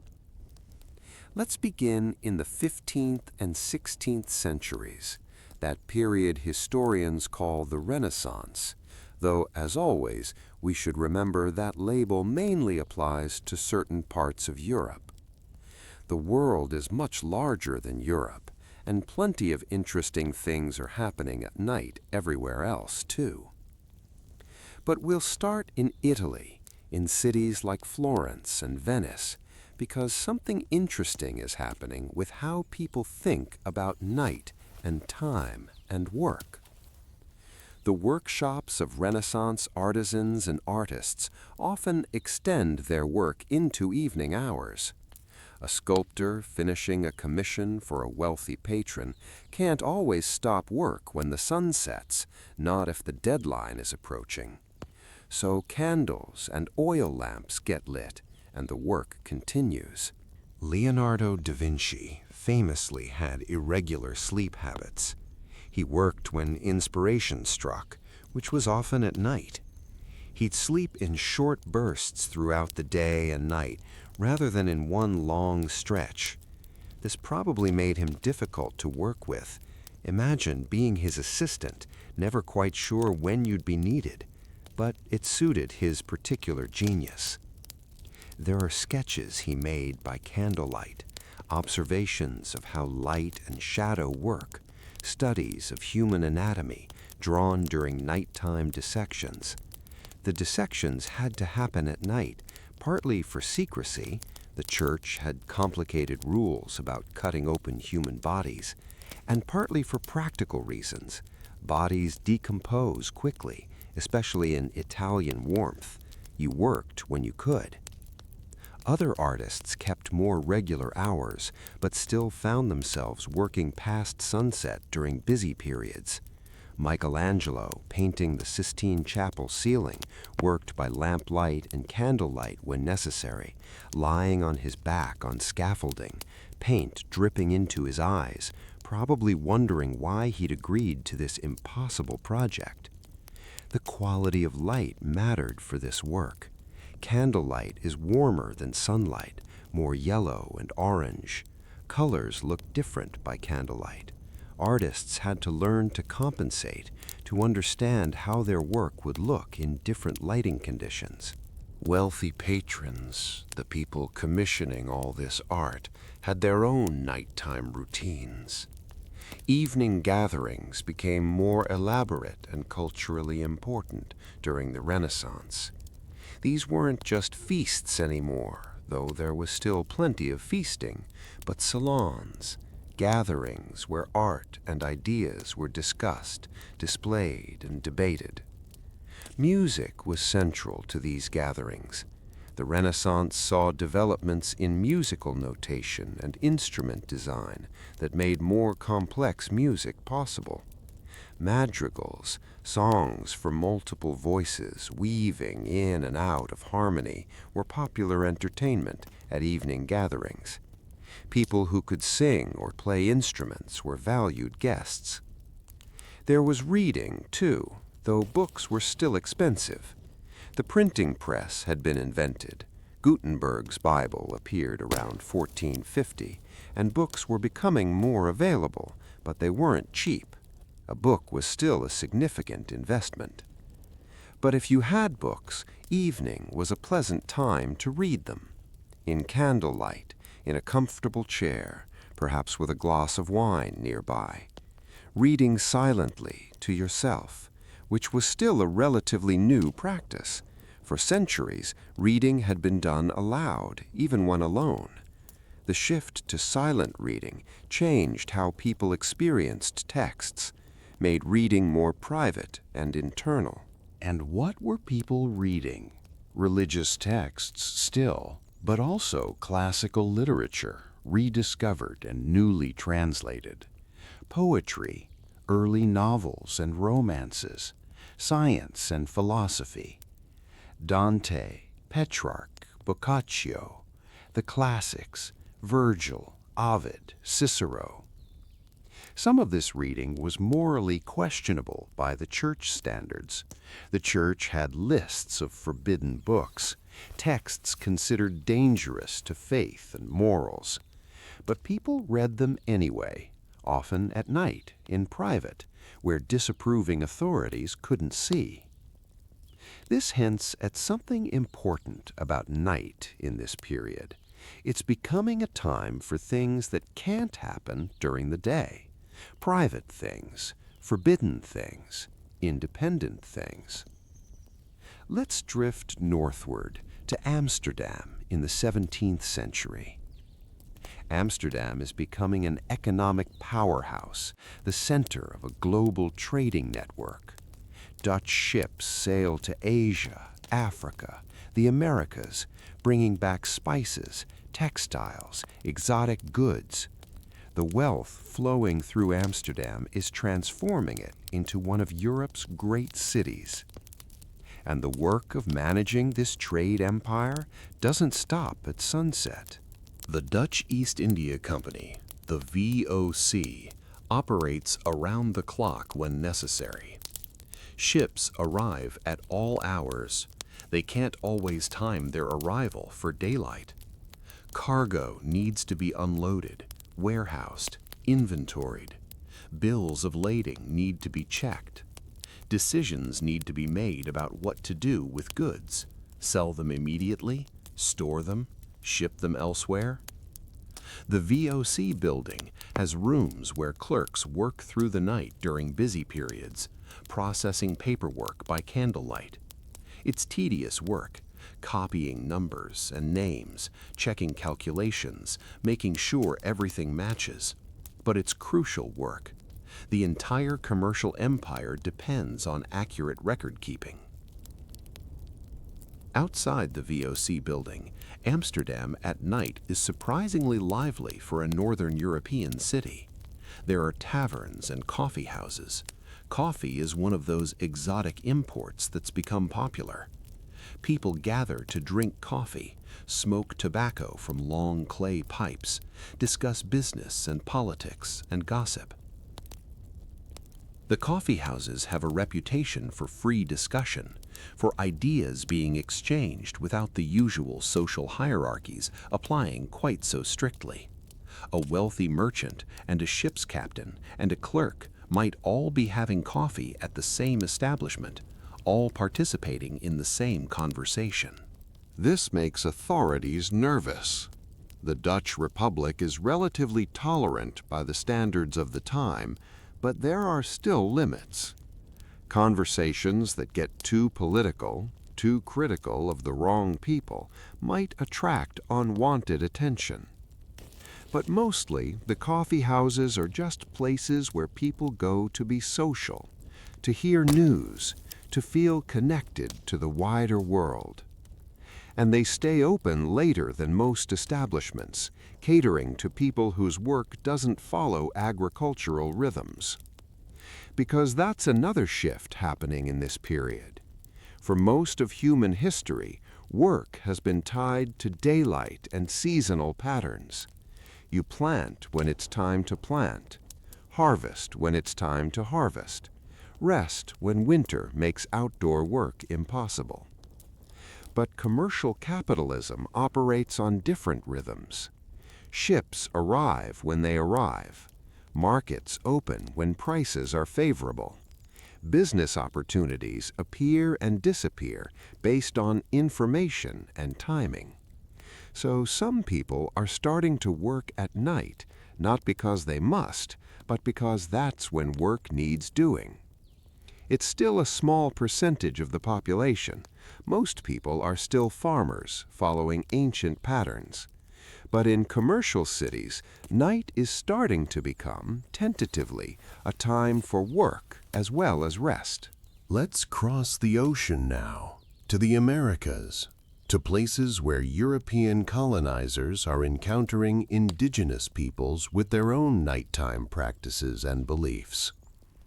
The complexity here is enormous, of course. There are hundreds of distinct indigenous cultures in the Americas, each with their own practices. We can't possibly cover all of them, but we can visit a few. In the densely forested regions of the Northeast, among peoples like the Haudenosaunee, night in traditional longhouses is a communal experience. Multiple families share the longhouse, each with their own section around their own fire. The fires burn through the night, providing warmth and light and a sense of security. Stories are told at night, especially in winter when outdoor work is limited. These are teaching stories, carrying cultural knowledge, moral lessons, historical memory. They're told by elders who've spent lifetimes learning and remembering, who know how to use voice and gesture and timing to make the stories come alive. Some stories are sacred, told only at certain times, only by certain people. Others are more casual, entertaining tales about trickster figures, coyote in many Western cultures, rabbit in Southeastern traditions, raven in the Northwest. These trickster stories are funny, but also teach important lessons about cleverness, consequences, and the way the world works. In the Southwest, among Pueblo peoples, night is important for ceremonies and spiritual practices. Kivas, underground ceremonial chambers, are places where religious rituals happen, often at night or continuing through the night. These aren't public spectacles, they're community religious practices, sacred and private. The timing of ceremonies is often determined by careful observation of astronomical events. The Puebloans are skilled astronomers, tracking the movements of sun, moon, and stars to determine when to plant, when to harvest, when to hold particular ceremonies. This astronomical knowledge is sophisticated and ancient, passed down through generations, embedded in the landscape itself through alignings of buildings and markers that track solstices and equinoxes. When Europeans arrive, they often fail to recognize this sophistication. They see primitive people living in simple ways and miss the complexity of indigenous knowledge systems. Some of that knowledge gets destroyed through colonization, disease, and forced cultural change. Some of it survives, protected and preserved by communities who maintain their traditions despite enormous pressure. The collision of European and indigenous nighttime practices produces interesting results. Europeans are horrified by some indigenous practices and try to suppress them. Indigenous people, for their part, often find European practices equally strange. The obsession with marking and measuring time, the guilt about sleep and rest, the way Europeans seem to fear darkness and wilderness. In colonial settlements, night becomes a contested space. Colonial authorities try to impose European patterns, curfews, night watches, restrictions on movement. Indigenous people continue their own practices as much as possible, sometimes adapting, sometimes resisting, always navigating a complicated and often dangerous situation. Let's move to a different part of the colonial world. Japan in the 17th and 18th centuries during the Edo period. Japan has largely closed itself off to European contact, allowing only limited trade through strictly controlled channels. Without much European influence, Japanese culture develops in its own directions, including some interesting approaches to night. Edo, the city we now call Tokyo, is one of the largest cities in the world, with perhaps 1 million inhabitants. Managing night in a city this size requires organization. There's a strict curfew system. Gates between districts close at the sound of the evening bell. People are supposed to be in their own neighborhoods. Night patrols enforce this, watching for fire and crime. But within neighborhoods, there's considerable nightlife. Bathhouses stay open into the evening. Communal bathing is an important social practice. Restaurants and tea houses provide food and drink and entertainment. The floating world, the ukiyo, is the realm of pleasure districts where the rules are different. Actors, courtesans, artists, and various entertainers create a world apart from ordinary life. The pleasure districts come alive at night, lit by countless lanterns, filled with music and laughter and the complicated social dances of entertainment and desire. The courtesans of the upper ranks are highly educated, skilled in music, poetry, conversation, and ceremony. An evening with a top courtesan involves elaborate ritual, the way she enters the room, the way tea is served, the exchange of poems, the performance of music. It's expensive and highly formal, as much about display and cultural refinement as about sex. The woodblock prints of artists like Utamaro often depict these night scenes: beautiful women in elaborate kimonos, lantern light, the suggestion of pleasures both refined and earthy. These prints were popular, affordable art for ordinary people, giving them glimpses of a glamorous night world most couldn't actually enter. But ordinary night, for ordinary people, is quieter. Families gather for evening meals: rice, miso soup, pickled vegetables, fish when available. They sit on tatami mats around low tables, in houses with paper walls that provide privacy of sound more than privacy of sight. You can hear your neighbors living their lives just as they can hear you. After the meal, there might be time for games or conversation. Children practice calligraphy or other skills.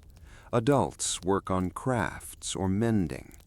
The household settles toward sleep as the evening progresses. Sleep happens on futons laid out on the tatami. The futons are stored during the day, making the rooms multi-purpose. The same room where you eat and work becomes your bedroom at night, transformed by the simple act of laying out bedding. It's an efficient use of space in a crowded city where space is expensive. And there's something pleasant about the ritual of preparing for bed, laying out the futon, arranging the covers, the small ceremony of transitioning from day to night. Let's return to Europe now, to the 18th century, because significant changes are coming. Street lighting is beginning to transform urban nights. Paris leads the way, installing thousands of lanterns on major streets starting in the late 17th century. The lanterns use candles or oil and need to be lit every evening and extinguished every morning. An army of lamplighters makes this their job. The lighting is still dim by our standards, just pools of light in the darkness, but it's revolutionary nonetheless. Streets that were pitch black are now visible, at least somewhat. Crime becomes harder, navigation becomes easier, the city becomes a bit less frightening after dark. Other cities follow Paris's example. London, Amsterdam, other major European cities install street lighting. The exact technology varies. Some use candles, some use oil lamps, some experiment with other approaches, but the principle is the same. Push back the darkness, make the city safer and more usable at night. This isn't entirely welcomed by everyone. Darkness has its uses. Lovers meeting secretly, criminals conducting business, people avoiding creditors or angry spouses, all of them preferred the concealment of darkness. Light means exposure, surveillance, control. And there are complaints about the cost. Who's paying for all these lanterns and all that lamp oil? Taxpayers, of course. Is it worth it? The debates sound remarkably modern. Public safety versus cost, individual freedom versus collective security. But the lighting continues to expand, gradually, unevenly, but persistently. The night is beginning to change in fundamental ways. Meanwhile, in coffee houses and taverns and private homes, people are gathering to discuss ideas that will reshape the world. This is the Enlightenment, the age of reason, when European intellectuals are questioning traditional authorities and trying to understand the world through observation and logic rather than received wisdom. These discussions often happen at night, in settings informal enough for people to speak freely. Salons in Paris, where philosophers and scientists and writers gather. Coffee houses in London, where political radicals debate. Private societies and clubs, where ideas circulate among people who trust each other enough to be honest. They're discussing everything. Politics. What is the basis of legitimate government? Science. How does the natural world actually work? Religion. What can we actually know about God and morality? Economies. Why are some nations wealthy and others poor? Some of these discussions are dry and academic. Others are passionate and urgent. People feel they're living through important times, that the ideas being debated will shape the future. They're not wrong. The ideas circulating in these nighttime conversations will lead to revolutions, American, French, and others. They'll lead to scientific breakthroughs that transform technology and medicine. They'll lead to new ways of organizing society and understanding human nature.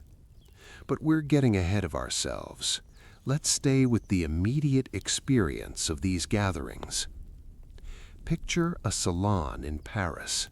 It's hosted by a wealthy woman. Women often host salons, one of the few ways they can participate in intellectual life despite being excluded from universities and most formal institutions. The guests arrive in the evening after dinner. They're writers, philosophers, scientists, aristocrats interested in ideas, foreigners visiting Paris. They gather in a well-lit room. The host can afford plenty of candles, and settle into conversation. The conversation ranges widely. Someone describes a scientific experiment they've conducted. Someone else quotes from a new book. A poet reads from a work in progress. Criticism is offered, not always gently. Arguments develop, sometimes heated, but usually civil. Wine is served, coffee, light refreshments. The conversation continues for hours. People come and go. Salons have a loose, informal structure. You might stay all evening or drop by for an hour. Around midnight or later, the gathering winds down. Guests make their departures, stepping into the now lit streets of Paris, their minds full of ideas and arguments and possibilities. This is night as intellectual space, as a time when the conventions of daytime life can be questioned and reimagined. It's been happening throughout history, but it's becoming more formalized, more self-conscious, more deliberately aimed at changing the world. Let's shift perspective now to people for whom night is not a time of intellectual freedom, but of exhausted rest after brutal work. We're in the Caribbean, on a sugar plantation in the 18th century. This is one of the most horrific labor systems in human history. Enslaved peoples forced to work in conditions of extreme cruelty, producing sugar for European markets. During harvest season, the work is nearly continuous. Cane needs to be cut, processed, boiled down into sugar. The boiling houses operate around the clock. Enslaved people work in shifts, some cutting cane in the fields during the day, others working the boiling houses through the night. The night shift in the boiling house is particularly brutal. The heat is intense, fires burning constantly to keep the cane juice boiling. The work is dangerous, scalding liquid, crushing machinery, exhaustion leading to injuries. The overseers are brutal, using violence to keep people working despite exhaustion. When the shift finally ends, people stumble back to the slave quarters, too tired to do anything but sleep for a few hours before the next shift begins. And yet, even in this horror, people find ways to maintain humanity. In the brief hours of rest, families stay together. Songs are sung, quietly, preserving African musical traditions and creating new forms that will eventually influence music worldwide. Stories are told, keeping alive memories of home, creating new stories about resistance and survival. On Sundays, sometimes, there's a bit more time. People tend small garden plots that supplement inadequate rations. They gather for religious services, often a blend of Christianity and African spiritual practices. They maintain social bonds, arrange marriages, care for children, do all the things humans do to make life bearable.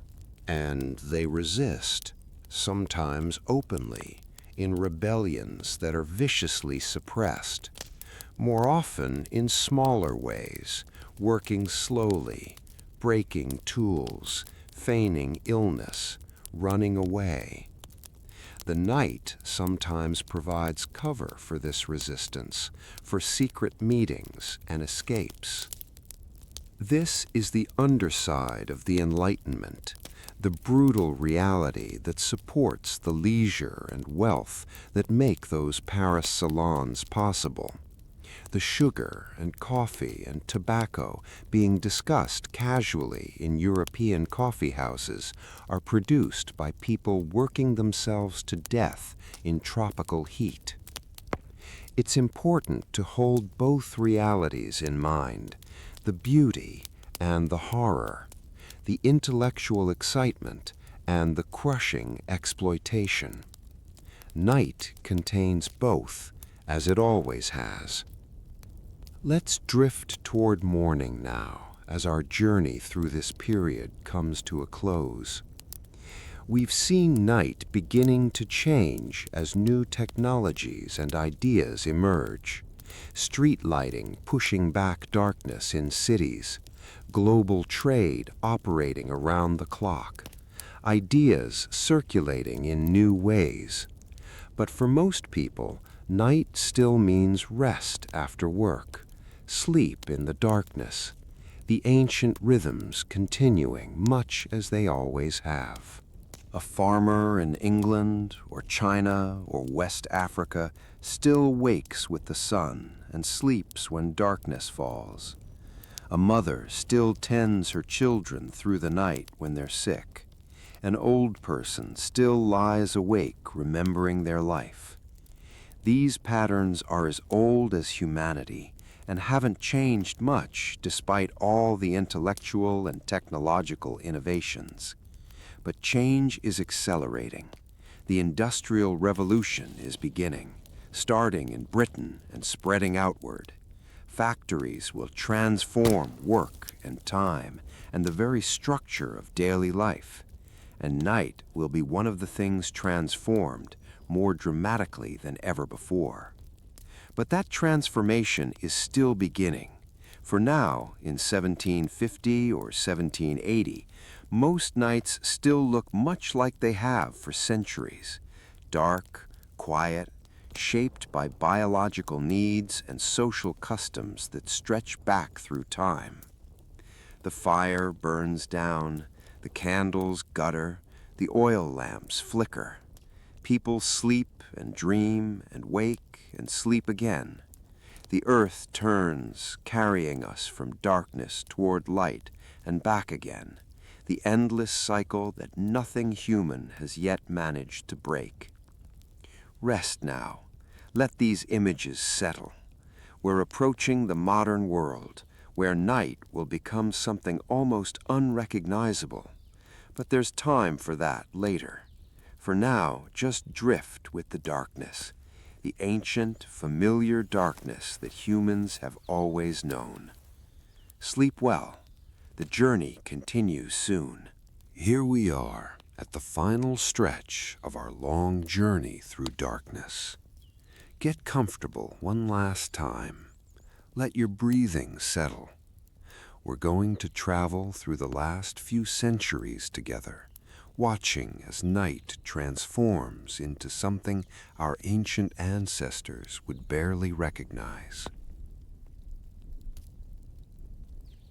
We left off just as the Industrial Revolution was beginning, factories starting to appear in the British countryside, new machines and new ways of organizing work beginning to spread. Let's step into a cotton mill in Manchester, England, around the year 1000. The mill operates day and night. It has to. The expensive machinery needs to be running as many hours as possible to justify the investment. So there are shifts, day workers and night workers, each group working 12 or 14 hours, sometimes longer. If you're a night shift worker, your whole life runs backwards from natural rhythms. You arrive at the mill as darkness falls. You'll work through the night while the rest of the world sleeps and stumble home at dawn while everyone else is waking. The work is hard and monotonous. You're tending machines that spin cotton into thread, watching for breaks, fixing problems, keeping the process moving. The noise is tremendous, all those machines clattering away. The air is full of cotton dust that coats your lungs.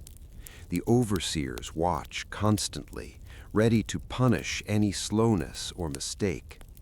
The mill is lit by oil lamps and candles, though not generously. Light costs money. There's enough illumination to see what you're doing, barely, but the shifting shadows make the work even more dangerous. It's easy to catch a hand or arm in the machinery if you're not careful, and exhaustion makes everyone less careful. Children work the night shift too. They're small enough to crawl under machines to retrieve material, cheap enough that factory owners prefer them to adults. They fall asleep standing, get beaten awake, work until their bodies give out. This is night transformed into something new and terrible. Not rest, but work. Not darkness, but the dim, flickering half-light of industrial production.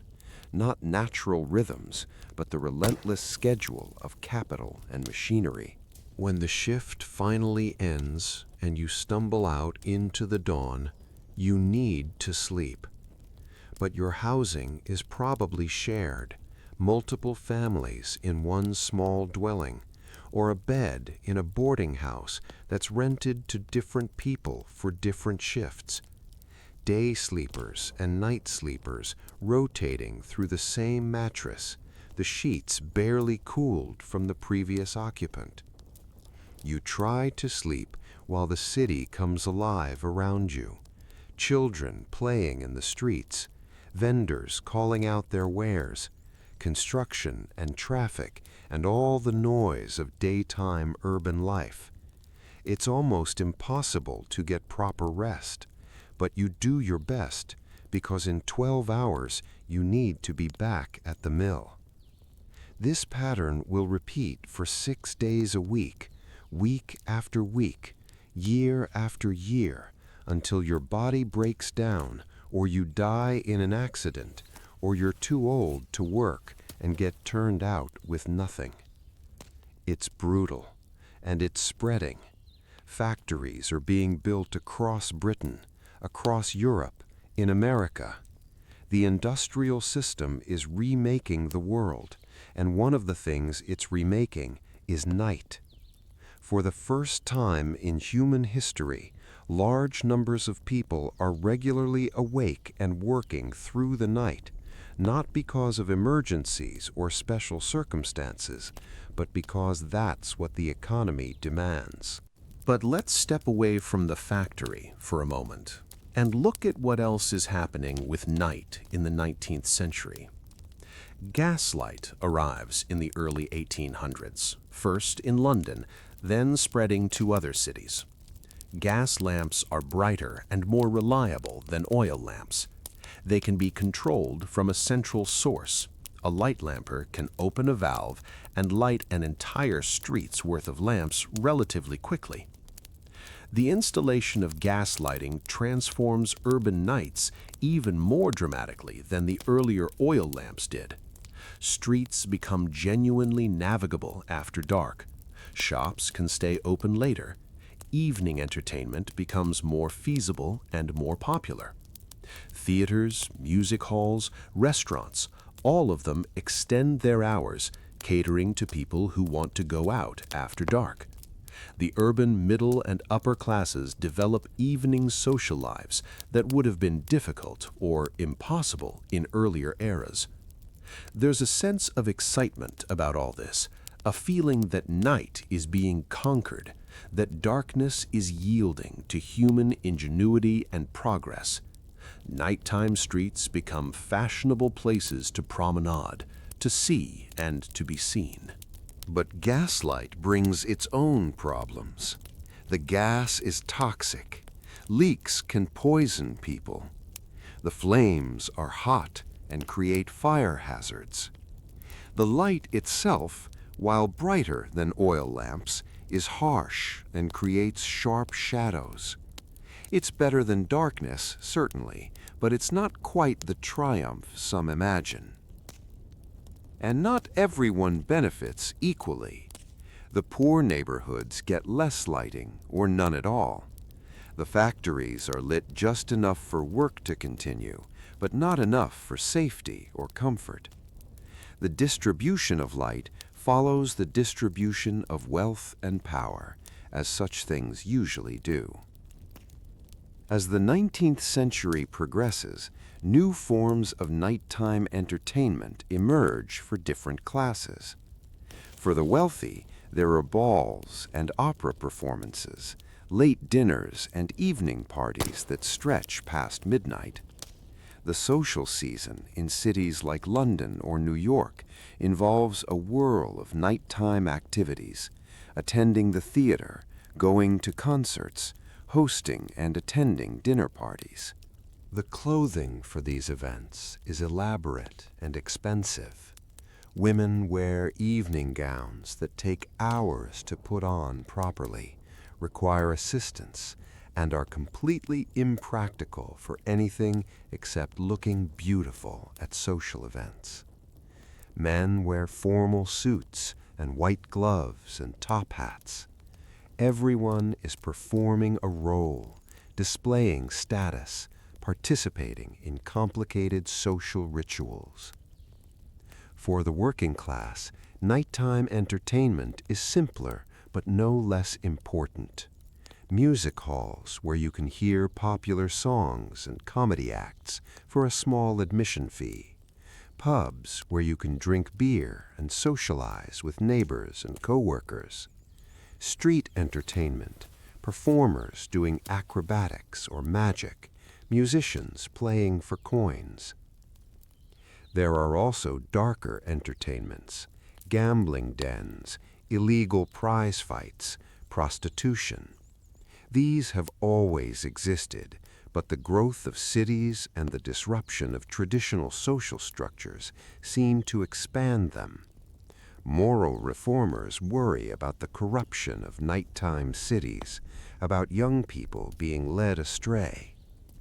The reformers aren't entirely wrong, though they often misidentify the problem. The issue isn't that people are inherently wicked, but that the industrial system has disrupted traditional social structures while creating conditions, poverty, overcrowding, exhaustion, and alienation that push people toward whatever relief or escape they can find. But let's drift across the Atlantic now, to America in the late 19th century.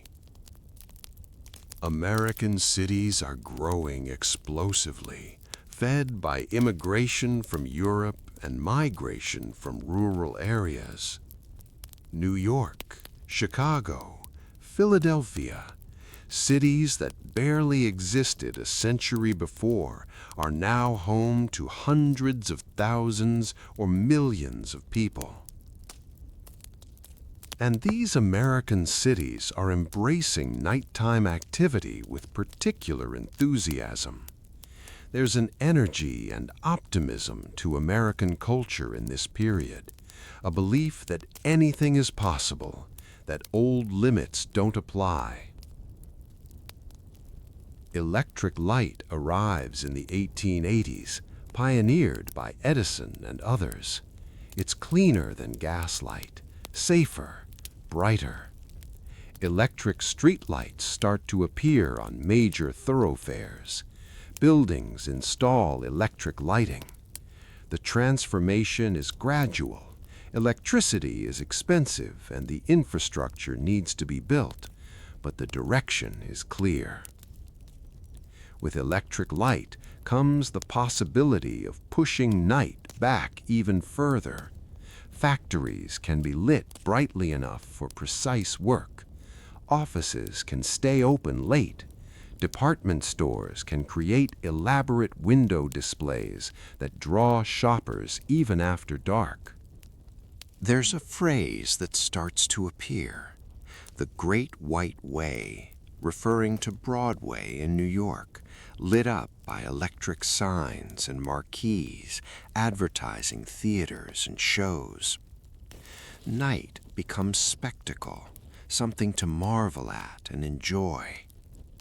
But for workers, electric light often means longer hours. If the factory can be lit like daytime, why not work people around the clock? If the office has electric lights, why not expect employees to stay late? The struggle over working hours becomes a major labor issue. Workers organize, strike, demand limits. 8 hours for work, 8 hours for rest, 8 hours for what we will. The slogan captures a vision of balanced life that the industrial system resists. Progress comes slowly, unevenly, through struggle and negotiation, and sometimes violence. By the early 20th century, some workers have achieved shorter hours and limits on night work. Others remain stuck in brutal schedules. Meanwhile, something else is changing. Sleep itself is being transformed in how people think about it. For most of history, as we discussed, sleep was segmented. First sleep, period of wakefulness, second sleep. People understood this as normal. But as industrialization demands workers be alert and productive for specific continuous shifts, the segmented sleep pattern becomes problematic. Employers want workers who sleep efficiently in one stretch and then work their full shift without the drowsiness that naturally occurs in the early afternoon and middle of the night. Medical authorities start pathologizing middle-of-the-night wakefulness, calling it insomnia, treating it as a disorder. The modern ideal of 8 continuous hours of sleep in complete darkness and silence is born. It's presented as the natural, healthy way to sleep. The fact that it's actually quite different from how humans slept for most of history gets forgotten. This isn't a conspiracy exactly, more an alignment of interests. Employers want maximally productive workers. Medical authorities want to appear scientific and helpful. The emerging consumer economy wants to sell products, mattresses, sleep aids, bedroom furnishings. And honestly, 8 continuous hours of sleep works fine for many people, especially if you've genuinely adapted to industrial time schedules. It's not harmful, it's just not the only natural way to sleep, despite what you've been told. Let's move into the 20th century now, watching night continue to transform. The 2 world wars changed nighttime in important ways. Strategic bombing means that night, once a time of relative safety, becomes dangerous. Cities impose blackouts. All lights must be extinguished or covered so enemy bombers can't navigate by them. This returns darkness to cities in a strange, frightening way. People who've lived their whole lives with street lighting suddenly experience truly dark urban nights. It's disorienting and deeply unsettling. There are stories of people appreciating the return of stars, visible again without light pollution, of a different quality of darkness and quiet in cities usually blazing with light and humming with activity. But this is darkness born of fear and war, not peace and choice. The wars also normalized shift work for more of the population. Factories producing war materials run around the clock. Women enter the workforce in large numbers, including night shifts. The idea that night is time for rest continues to erode. After the wars, in the 1950s and beyond, night becomes increasingly colonized by consumption and entertainment. Television brings glowing screens into homes. You can be entertained at night without leaving your house. Drive-in movies, bowling alleys, diners open 24 hours, shopping centers with extended evening hours. There's a restless quality to it, a sense that stillness and darkness are somehow wasteful. The economy needs constant activity, constant consumption. Night is just another market to exploit, another time when people could be spending money. The phrase 24/7 emerges, 24 hours a day, 7 days a week.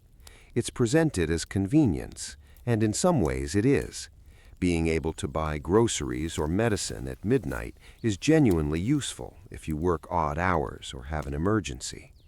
But 24/7 also means never being closed, never being off, never having time that's protected from work and commerce. It means some people have to work night shifts so others can shop at their convenience. The benefits and burdens aren't distributed equally. By the late 20th and early 21st centuries, night in wealthy, developed countries has become almost unrecognizable from what it was for most of human history. Light pollution is so severe that most people living in urban or suburban areas never experience true darkness. The Milky Way, visible to nearly every human who lived before the 20th century, is now invisible to most people in developed countries. Screens, televisions, computers, phones emit blue light that disrupts natural sleep rhythms. People stay up later, sleep less, feel guilty about both staying up and not sleeping enough. The boundaries between day and night blur. You can work at any hour. You can shop, be entertained, communicate with people around the world. The sun still rises and sets, but those events matter less and less for how life is structured. And yet, our bodies still carry ancient rhythms. We're still fundamentally the same organisms who huddled around fires 40,000 years ago. Our biology hasn't caught up to our technology. This creates problems. Sleep disorders are epidemic. Depression and anxiety, both linked to disrupted circadian rhythms, are increasingly common. We're chronically exhausted as a society, running on caffeine and artificial light, trying to override biological needs that won't be denied forever. Some people are pushing back, trying to reclaim healthier relationships with night. Movements for dark sky preservation, protecting areas from light pollution. Research into circadian biology, understanding how light and darkness affect health. Advocacy for limiting shift work, protecting workers' right to predictable schedules and adequate rest. There's growing recognition that the complete conquest of night might not be the victory we thought it was. That darkness serves important biological and psychological functions. That not everything should be available all the time. that rest matters. Let's drift back now toward the beginning of our journey, completing the circle. Think about those ancient humans around their fires 40,000 years ago. They knew night in a way we've mostly forgotten. They understood darkness as a fundamental part of existence, not something to be eliminated, but something to be navigated, respected, even appreciated. Their nights were dangerous, certainly. They were cold and dark and filled with real threats. But those nights were also human in scale. The darkness ended at dawn, naturally, inevitably. The rhythm of day and night structured life in ways that aligned with biological reality. The stories told around fires, the quiet conversations between sleeps, the stars visible in unpolluted skies, the simple fact of rest after work. These aren't romantic fantasies. They're real parts of the human experience, patterns that served our species well for tens of thousands of years. We've gained enormously from our ability to light the darkness, from technologies that extend our capabilities beyond what biology provided. Modern medicine, communication systems, all the benefits of industrial and post-industrial society. These things are real and valuable. But we've lost something too: connection to natural rhythms, the experience of true darkness and the rest it brings, the clear boundary between day as time for activity and night as rest and reflection. Maybe we can find some balance, keep the benefits of modernity while reclaiming something of that ancient relationship with night. Sleep when we're tired instead of when the clock says we should. Experience darkness sometimes, letting our eyes adjust, seeing what our ancestors saw in the night sky. Tell stories face to face instead of consuming content through screens. These are small things, perhaps, but they connect us backward through time to all those humans who came before, who lived through countless nights, who figured out how to be human in darkness as well as light. And here you are now, at the end of this long story, lying in darkness or near darkness, doing what humans have done every night since the beginning, resting, letting the day go, allowing sleep to come in its own time. Your ancient ancestors would recognize this experience, the settling of the body into stillness, the gradual quieting of thoughts, the drift from wakefulness into sleep, crossing that mysterious boundary that no one can quite describe. They'd understand the sounds you might be hearing, maybe not the specific sounds of the modern world, but the idea of sounds marking the boundary between human space and the wider world. Instead of traffic, they heard wind and distant animals. Instead of neighbors' voices through walls, they heard family members breathing nearby. Different details, same essential experience. And they'd recognize the feeling you might have as sleep approaches. That sense of letting go, of trusting that the night will pass and morning will come. That fundamental act of faith that makes sleep possible. So rest now, knowing you're participating in something ancient and human and good. Night is still here, despite everything we've done to change it. Darkness is still available if we seek it. Sleep still comes, patient and inevitable, ready to receive us. The earth is still turning, carrying you from light into darkness and back again, the endless cycle continuing as it has for billions of years, long before humans existed and long after we're gone.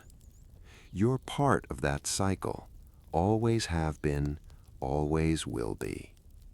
Let yourself drift now. Let the stories settle into your mind like sediment, there if you want to think about them, easy to ignore if you'd rather just rest. Think of all those nights stretching back through time, all those humans sleeping, dreaming, waking, sleeping again. You're connected to all of them, part of an unbroken chain of night havers going back to the very beginning. And here, now, at the end of this journey through history, you can do what they all did. Simply rest, simply sleep, simply be a human creature, taking your ease in the darkness, as humans always have and always will. Sleep well, dream whatever dreams come, wake when you're ready to the light of another day. The night is yours, it always has been. Rest now. Rest.